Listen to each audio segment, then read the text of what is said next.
Good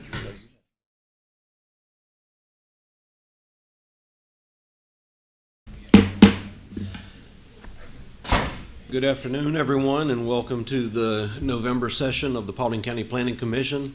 At this time, if you have a mobile device or anything that makes a noise, turn it off or to silence so it doesn't interrupt the proceedings.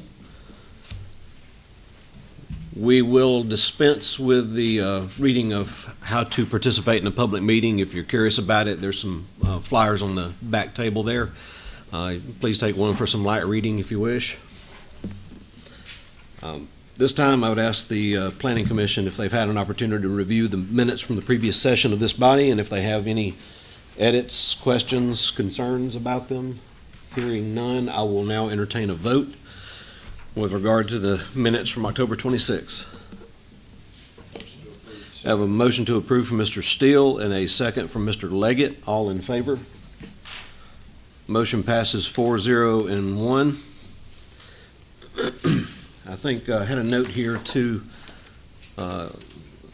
you may go ahead and introduce this now?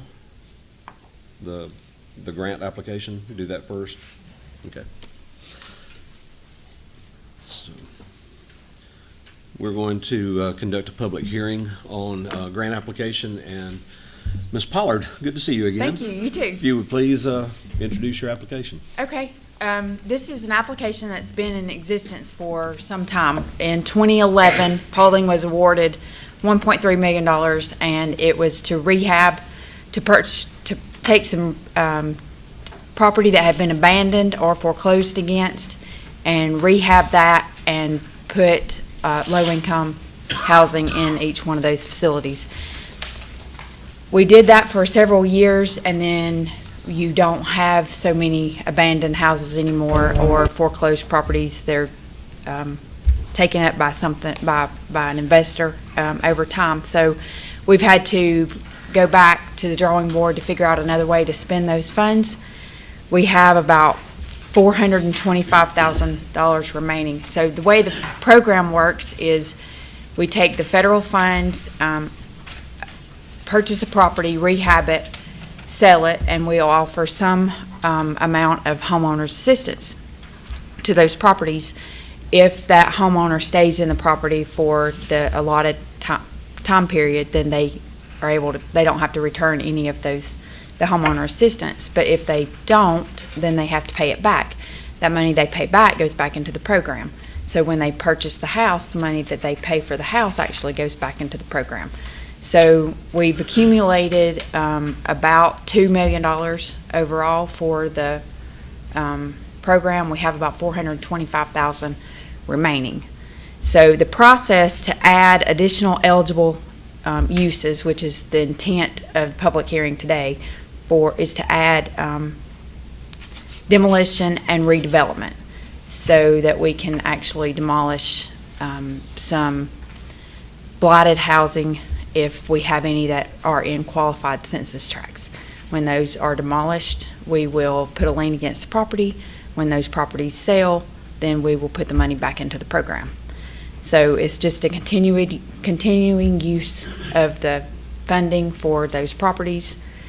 And the way that you go about changing that, adding those eligible uses, is to have a public hearing to see if anybody has any comments about adding those additional 2 uses, and this will give us every eligible use allowed under the NSP3 program. So unless you have any questions. Does any have any questions for Director Pollard regarding the neighborhood stabilization grant? And we have a sign-in sheet, so if anybody wants to participate. We did advertise on the 4th and the 11th, and we put email addresses and contact information to receive public comment. Well, so far, we've not received any public comments. Okay, at this time, we will open forward to public comment for neighborhood stabilization grant, the third grant in this series. Anybody who may wish to speak on behalf of the grant, in favor of, come forward, sign in, state your name, address your comments to the chair. Anyone who wishes to speak in opposition to this grant, come forward and sign in, state your name, address your comments to the chair. Are there any comments from the Paulding Board of Commissioners regarding the grant process? Then at this time, I will close the public comment portion of the public hearing. Are you wishing for the planning commission to vote for recommendation to go to the board of commissioners? At this time, we can move on to the regular business of the planning commission. Again, we are a recommending body. We will hear each application that's brought before us by the applicant and the applicant's agent. 15 minutes will be given to present on behalf of the application. 15 minutes will be reserved for anyone wishing to speak in opposition or may have questions, comments, or concerns. All comments from either side will be directed to the chair, which is myself. We will then take a vote forward to the board of commissioners for their consideration. I believe both applications on this go to the board of commissioners meeting tonight, or, I'm sorry, what date? December 14th. December 14th, 2 p.m. back in this room. Thank you very much. December 14th at 2 p.m. at this location for final dispensation. Mr. Robbins. Okay. Mr. Chairman, board members, I have just two announcements I wanted to make. Application 2021-06 SUP and application 2021-32Z. Both of those applications have been forwarded to the January 25th meeting. Just wanted to let everybody, if anybody happens to be here for those cases. The first application this afternoon is 2021-30Z. This application by John and Tarina Marie Jadrich, requesting to rezone 5.9 acres from R2 suburban residential to A1 agricultural to utilize property for a small hobby farm and other agricultural purposes. The property is located in land lot 622, District 3, District 1, Section 3. Property address is located at 738 Jack Meadows Road. It's in Commission Post 2. Staff has recommended approval with one condition, and we've noted no opposition on this application, and since the access is in Douglas County, we did reach out to Douglas County if they had any input, and they did not. And the applicants are present. If the applicant will please come around, sign in, state your name, and address your comments to me.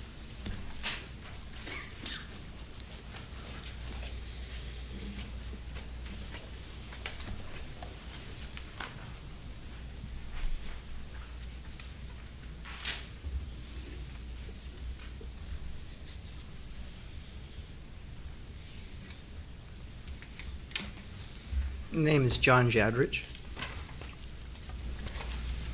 Yes, sir. Yeah, our intent is simply to build a little hobby farm. All the animals will be miniature animals, goats, chickens, things like that. We're going to preserve all the hardwoods on the property. There will be pastures added in and, of course, shelters for the animals, but that's pretty much it in gardening areas.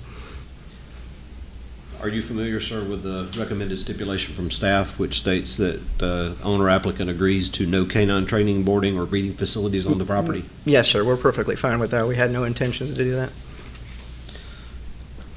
there any questions from the Planning Commission to the applicant? Are you planning on building additional structures for the animals? Outside of the necessary structures to contain and keep them safe and warm, no. Okay. How many structures would that be, or how many do you plan? Probably 3 or 4. Okay. And then you're aware of the setbacks that are, Yes, sir. Yeah, we'll follow all the setback rules. And you stated that on your thing that you were gonna have, Julian pigs, what's that? Julienne pig is a smaller pig breed. They get it about full grown. They get about 250 pounds. All of our animals are going to be small. What? 150. I've been corrected. They're little guys. They're very good eating. They're just a different pig species than a normal hog. So they're not potbelly pigs? No, sir. No, sir. Okay. How many are you planning on having I would doubt we'd have more than a sow and a boar and a couple of piglets. It won't be more than that. Any other questions to the applicant from the planning commission? Board of Commissioners, any questions? Thank you very much, sir. You can reserve the remainder of your time for rebuttal if you need it. Thank you. Is there anyone else that would wish to speak on behalf of this application? Hearing none, is there anyone here wishing to speak in opposition or may have questions, comments, or concerns regarding this application? Hearing none, at this time, I will entertain a motion with regard to application 2021-30-Z.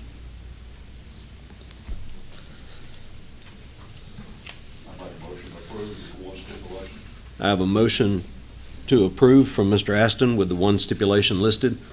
Do I have a second? I have a second from Mr. Steele. All in favor? Motion passes 4-0 and 1. Again, this application will be forwarded to the Board of Commissioners meeting at their next scheduled meeting on December 14th at 2 p.m. in this facility. Applicant must be present for it to be considered.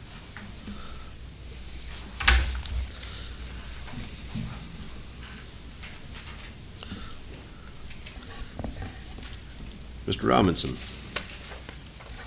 Okay, the next application and actually final application for today is 2021-31-Z, application by Lennar, Georgia, Inc., care of Jeff Anthony, requesting to rezone 17.02 acres from B2 Highway Business District to R55 Active Adult Residential to facilitate the development of a new 45-lot detached single-family active adult subdivision. Property is located in land lot 333, District 2, Section 3. Property address is located on the property is located on the south side of Macklin Road, north side of Atchison Road, also known as Wheeling School Road, and east of Bobo Road. It's in Commission Post 1. Staff has recommended approval with actually 12 stipulations. We did add one, and we have discussed with the applicant this last stipulation. And if you don't mind, I'll read that stipulation number 12. Thank you. Owner-developer agrees the development will be limited to the proposed maximum 45-lot detached single-family active adult subdivision. Like I said, staff recommended approval. We've had no noted opposition. There was some comments regarding traffic on Macklin Road, and the applicant is present. The applicant will please come around, sign in, state your name, and address your comments to the chair.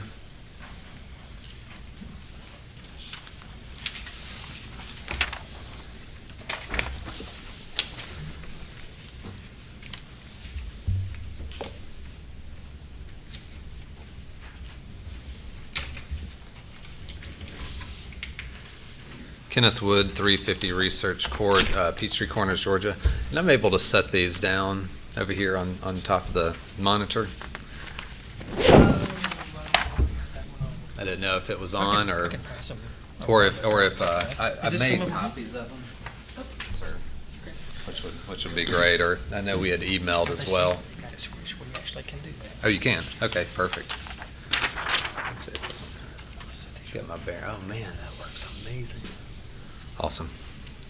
So thank you guys for letting us talk today. I'm Ken Wood representing Lennar.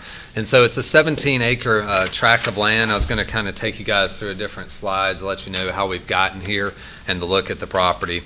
The property sits here. You have Macklin on the top. Then as you're coming down Bobo, and then you also have the Wheeling School Road on the bottom. The tract sits kind of nestled in here, and the topography is flat in kind of the western portion of the site here, and then it gets kind of steeper as you come off here.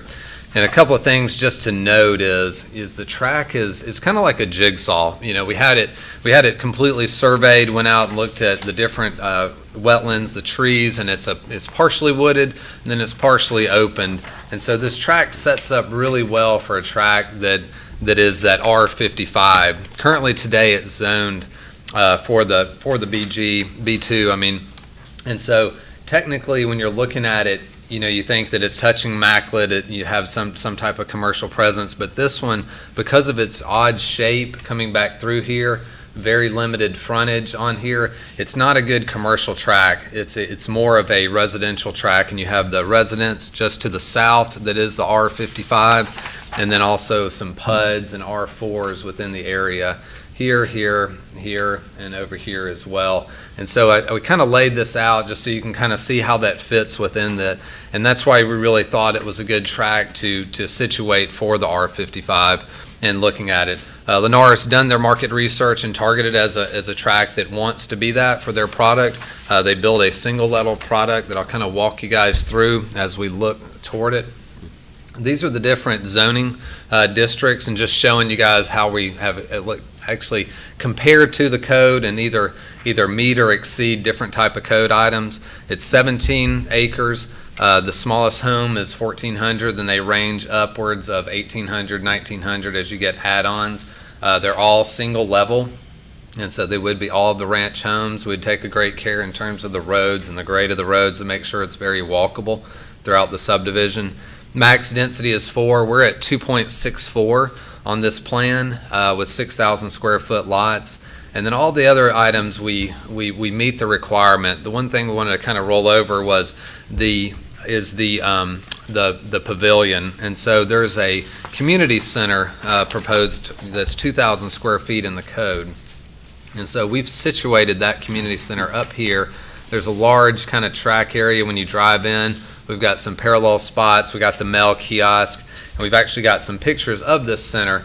But as you come back through, this would all be kind of a really cool arrival. You have landscaping on both sides of the road, a lot of landscaping on this side for our amenity area.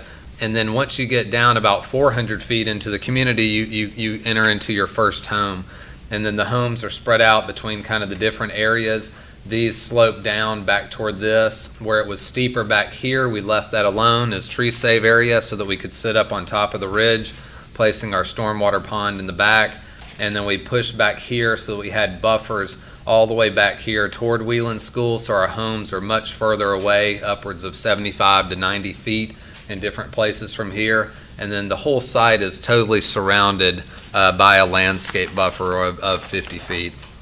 This is the same plan looked at on a black and white.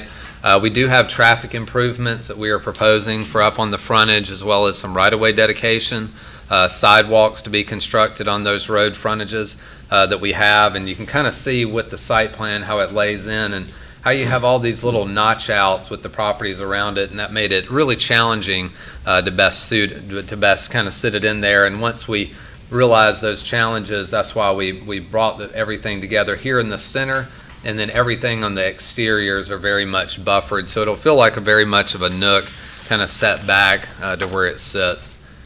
These are the amenities that we were looking at. We were looking at a dog park, kind of a fire pit, or some other type of place where you can play outdoor games and gather. This was the pavilion that we were talking about. It's unclear in the code whether it's conditioned or unconditioned. So since we're doing a lot of outdoor lifestyle type amenities with the fire pits, with the dog park, that's what we were looking at, was having an outdoor area so people could gather under that, and that it would both meet the code as well as provide the shelter for a nice amenity up near the front of the development, and making sure that we have not only accessibility to there, but also accessibility from the parking going on through there. And these are some pictures of the homes where you have the one-level ranches coming through, and then you also have some of the interior finishes, all hardwoods, hard surfaces, and everything that would be done there. Lennar was targeting into the threes, into the upper 300s of these as all ranch product type. And then looking at the plan, the way it sets out, let me pull back that one. Sorry about that. The one thing is we're able to really mix in. And so we not only have one type of product throughout the whole community, you can actually see that we've interspersed some larger homes and then some that are a little bit smaller. And so we have some that are 36 feet wide, and then some that are 40 to 41 feet wide. And so those are mixed throughout here. So even though you have all one-level ranches, you also have different type of floor plans within that one-level ranch. And then that way we can, even on something that's only 45 lots, we're able to hit quite a few different type of price points as well as a few different type of product points and really deliver a really upscale project for the area. And with that, I can take any questions or leave any amount of time for rebuttal. You're familiar with the stipulations given by staff, which was 11 in our packet, and Mr. Robinson just called off a 12th. That's correct, yes. Which limits the Yes. number of houses to 45. Yes. And you're agreeable to all the stipulations listed? We are. The only one we, just because we weren't sure in the code, was we wanted to do the pavilion. That is what we had submitted and kind of shown in that area. Mm-hmm. But we weren't sure in the code if that meant it needed to be enclosed or if it could be the pavilion as we showed. That was the only item. And you still have that question? Would you? We were showing the pavilion, but we were not sure. But we're okay with how all the staff conditions. Are there any questions to the applicant from the Planning Commission? Mr. Aston? What, you stated that the portion of the property was relatively flat, and then another portion of the property was a steeper topography. What percentage of each would you say for the portion that's flat and for the portion that's a steeper topography? So this section where we left it alone, so this eastern section, that 30% over on the side is where it starts to drop off, and so we start chasing it going down, but we're not pushing back in this upper northeastern area where it gets super steep. So it's probably like a 70-30 in terms of that. All this upper area where it sits is kind of a plateau. So in your letter of intent, you had stated 52-foot wide lots, is that correct? That's correct. So in the steeper topography, as we've mentioned here before on other projects, it's really a challenge to achieve positive drainage with a 52-foot wide lot. And I don't know how you're going to accomplish that with that narrow of a lot. So with this being active adult, we do treat the grading a little differently. And so what we try to do, being active adult, is seeing water and having water drain in different ways. It's more attention to detail, as with it being an active adult product type. And so we would have additional rear yard drains, then so we'd be able to drain in two different directions. And typically on a general single family that we're doing, it's okay for us to try to push all the water toward the street in different ways. With the active adult, we try to break that and make it so that we're picking up the water in pipes a lot faster. Well, between the structures is where the issue comes in. You got that narrow space between the two proposed structures. That's where there's not room enough to put a swale in. So that's where the challenge comes in to get positive drainage. So that may be something you want to take a look at. Yes, sir. Is there any anticipated variances that you'll be applying for with regard to stream bank or? We don't intend to. We've already looked at the grading. We had one that pushed in like a little bit when we started looking at the grading, but we're looking at means to be able to pull that back out. So your intent is to leave the That's correct. 75-foot buffer in place? Yes, where it pertains? is. Mm-hmm. And then this is the proposed layout. So, I mean, your engineers will work on the final layout, submit it for plan review through the county. That's correct. So with the cul-de-sac that's shown sitting in a buffer, that probably will not happen that way. Your stipulation 12 that was added today, limiting you to the 45, this layout may not hold. I mean, you are aware of that, Sure. right? Sure. Okay. Absolutely. Are y'all proposing public streets, private streets? So we have them drawn with 50-foot right-of-ways, and so we would be proposing public streets unless in plan review we hit some issue and needed to go to private. Okay. And draw your attention to one more stipulation, number 9.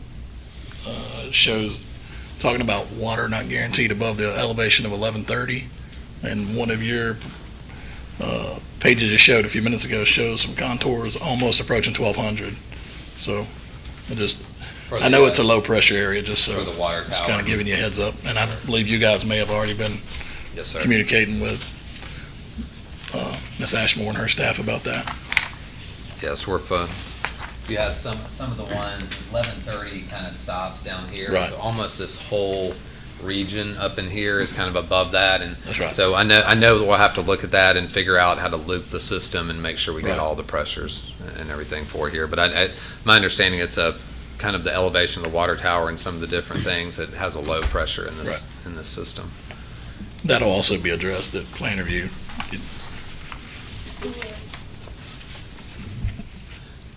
Yes, ma'am. Will any of these structures, will they be wheelchair accessible? Jeff, do you know? If you're going to You probably speak, need to. please come to the lectern to speak and sign in, state your name. Hello, Jeff Anthony, I'm with Lennar. So wheelchair accessible, I guess define that. Everything will be one level. We will not have any steps into the home, but it will be a flat, normal, whatever it takes to get the threshold into the home. So yeah, when you come off the driveway, the sidewalks will be level straight into the home except for that But one the little. doors have to be wide, and don't they? The doors will be typical active adult width that will meet the code. If there are sections where we can work on widening the width to make them wheelchair accessible, maybe that's something we can look at. I don't think that the plans currently sit so that, I'll have to look at that for you and get back to you. I don't know the answer today, but I can find out for you. But I will say that, we've built these all over Atlanta and in other markets in this active adult type setting. But I will definitely look into that for you. But these people do need places to live too, now. Yes, ma'am. Yes, ma'am. So if I can get your email before I leave and your information, I will definitely send all of that directly to you, and I'll pose it to my construction guys and gals. Chris, following up on that, isn't it required federal law ADA accessible? That's correct, and also the R55 district requirements include step-free, easy access to the dwelling unit, easy passage feature requiring clear passage doorways 32 inches, and that would be a minimal, wide for easy passage of all living spaces throughout the dwelling, and easy step-free access to bedrooms, bathroom, kitchen, and gathering areas on the main floor. Yeah, so they would, So they're ready. they would meet all of that for sure. If there's anything further we need to look at, we can certainly look into it. From a construction side, are they using 2.6 doors or 3.0 doors? I don't know. You know? Probably Yeah, 3.0. because the 2.6 won't meet it. That's what we typically use. Probably 3.0. That would probably be flagged in plan review as Yeah. well, I would think. Yeah, So- or I have a question for DOT. Due to the proximity of so much development in that area, and with the impact of a major incident, if you will, put that back up there, sir. The site plan or the survey? The one that you just took away, the one that had showed the The aerial. roads and the aerial there. That one work? Where that major intersection, your property goes out to Bobo Road in one area, doesn't it? It has a little sliver that Yeah. comes down But and touches over. is there possible for DOT to look at that as maybe having access to that? Have a street that goes to there? If there's a major incident in that intersection, then you'd have a way to route traffic away from there until everything's cleared up? So there's 40 feet. We looked at that. It looks like per the survey, it shows 40 feet. That's not enough for a standard roadway. The way the stipulations are worded, access is to be determined during plan review. This subdivision itself, you're looking at 45 units, so that's typically, you don't require a backdoor access, second access for that small. The threshold usually is 250 or more. I would think that, if it's possible, it might be a good idea for the future to have some type of access there, because that could be,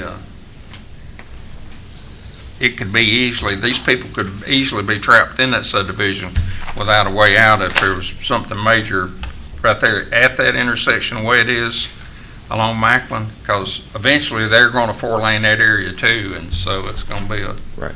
Right now at the county, we have a project in the preliminary engineering right-of-way phase for a single-lane roundabout at Bobo and Macklin.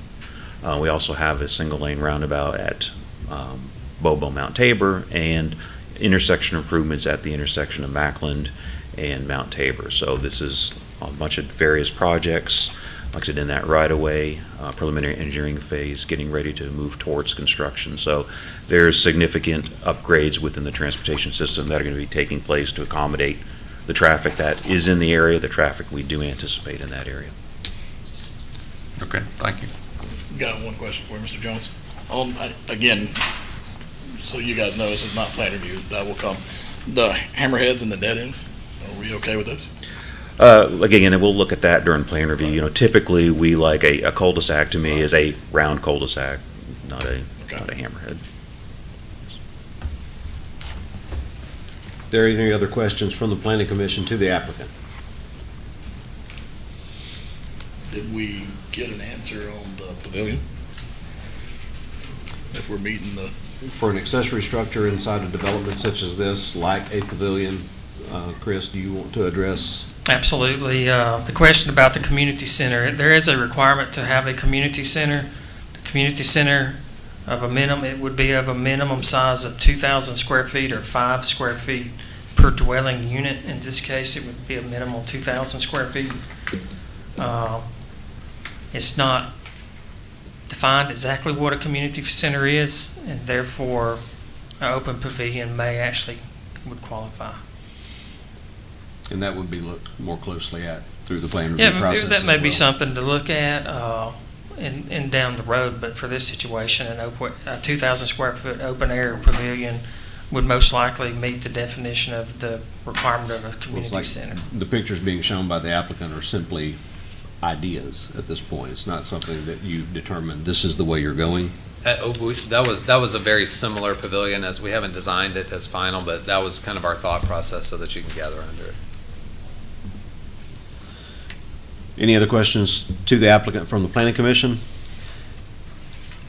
I see Mr. Hofstadter from the school district hiding back there. So you have any questions, sir? No, thank you. We're good. Board of Commissioners, any questions to the applicant? I had a couple of clarifications. Kind of ties in with the first thing what James Steele said about the cul-de-sac that encroaches on the stream buffer. It's already straightened out at plan review. Is it just a drawing error? It is. When we first had the concept, our first submittal was on GIS, which you guys typically see in zonings a lot of times. Lennar decided to go ahead and we actually finished the final survey, and then it was actually, once we submitted it, we noticed it was inside there, but we're able to pull it back very easily as we were looking at the engineering plans. I was going to ask about the price point. So the price point listed, and I know I have Jeff here, he can probably touch on those faster than I can find it. Yep, sure. So we'll be low to mid 300s. And gone are the days of the twos. So we'll be low to mid 300s. And last thing, I wasn't sure, there was an entrance on Bobo Road, or was it a 10-foot additional right-of-way that, I think I concluded from what you were saying, that there would be no. There's not. When we surveyed it, the track, kind of that sawtooth that you see, it actually has a 40-foot wide section that comes out from there. And one of the staff comments was to dedicate the right-of-way, because right now I think that little section that touches is substandard right-of-way. So we'd be dedicating the right-of-way, but it's not wide enough at this time unless another parcel were to come in to be there. Sure. So I had, and I can't remember the gentleman's name, I apologize, but I had spoken with a gentleman that is adjacent to that Bobo Road potential ingress and egress. And he said, I don't know if I'll be at the hearing, but if you can speak in my behalf, that we would really prefer there not to be anything. He said, we don't want cars going by us all day, every day on Bobo Road. So take that as you will. We can go either way with it, but that was just his comment. So. I think the right-of-way width requirement that the county DOT has for developed roads would prohibit that being used as an access in any case. So, any further questions from the Board of Commissioners?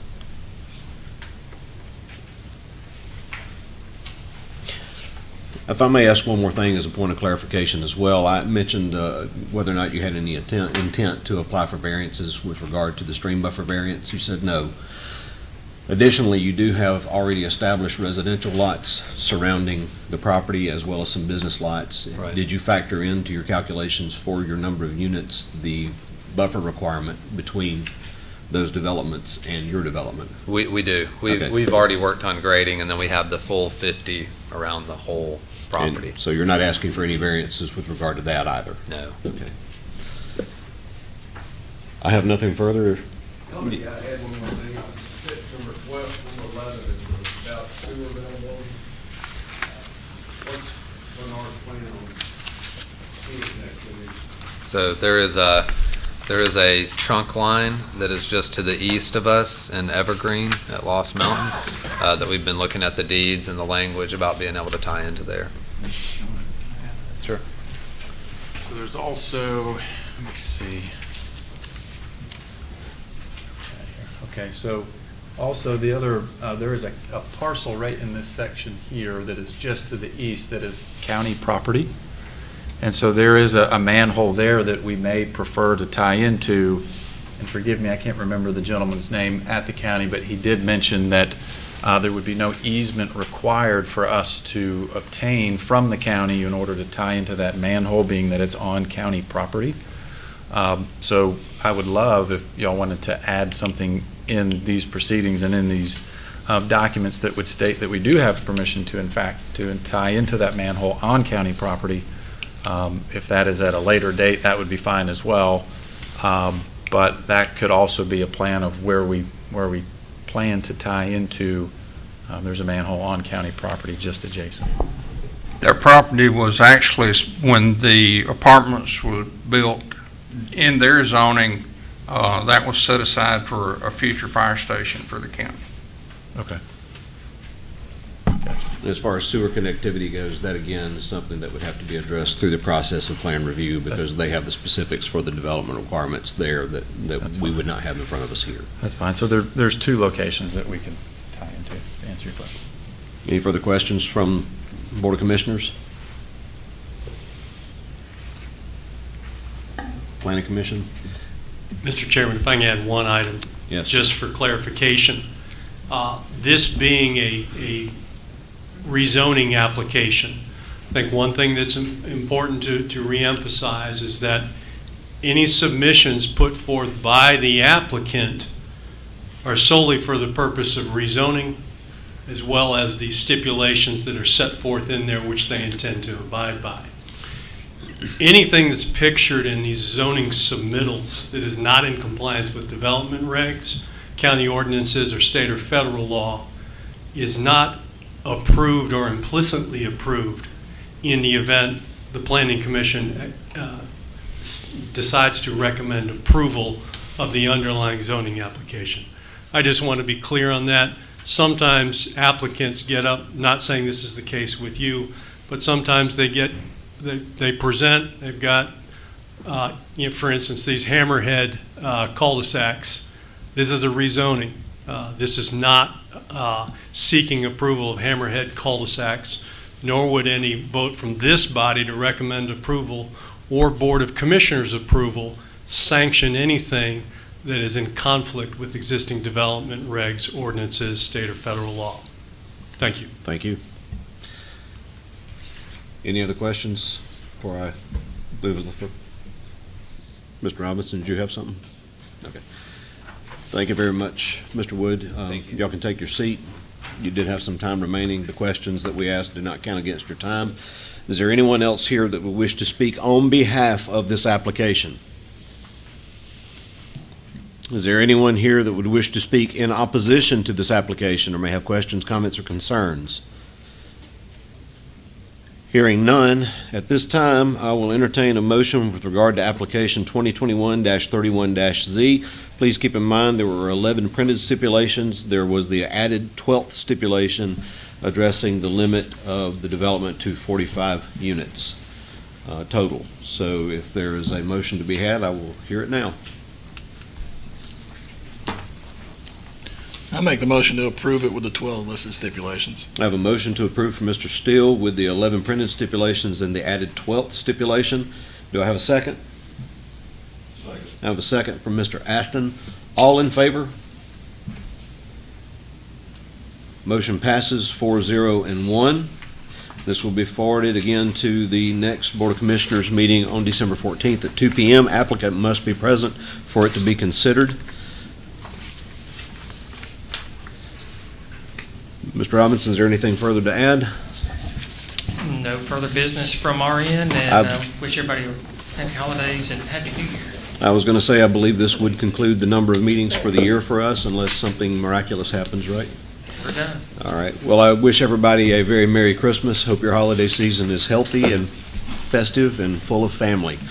At this time, I'll entertain a motion to adjourn. Motion to adjourn by Mr. Leggett, second by Ms. Fitzgerald. All in favor? Motion passes 4-0 and 1.